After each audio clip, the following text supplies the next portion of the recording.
还真是隐藏款！我天，妈呀妈呀！我最爱的粉扑毛吉吉出新款了，海洋系列。这一次还有一个盲盒，太刺激了吧！在拆这个盲盒之前，我给你看一下，像他家的粉扑为什么喜欢耐造、耐用、善粉均匀。这个粉扑榻榻米我已经用很久了，我剪开给你们看一下，而且我很久没洗了，起码得2个月没洗了，干用也用过，湿用也用过，它真的不咋吃粉，这粉扑。哎呦，这剪刀不得劲呢！那看到没？真的惊呆了！你们就用吧，他家的粉扑是属于你用过换不掉了，其他粉扑你是看不上半点的。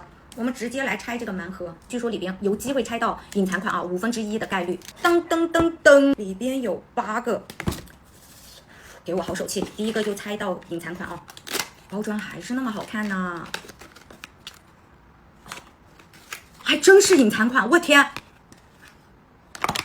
它真的是隐藏款，妈呀妈呀，哦是限定款，第一轮就拆到了3个限定款，这3个摸上去它都是软中带弹的那种质感啊。有什么腮红遮瑕、面中提亮啊，都能用。哪个颜色最好看？我喜欢这个蓝的跟绿的，可以。第2个隐藏款，我还拆个蓝色。这个是珊瑚，比较硬弹的材质，就适合搭配一些流动性不强的粉底液啊，比较凝固型的粉霜啊、粉底啊，它就可以有那种就是把粉底拍进毛孔里的那种抛光感。第3个，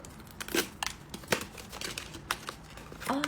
海螺，我最爱的榻榻米，它是正反两面用的啊。他家的榻榻米呢，第1代到第2代我都喜欢，现在这个炉我也喜欢，它是正反两面用，然后干湿两用，反正什么粉底都能搭配。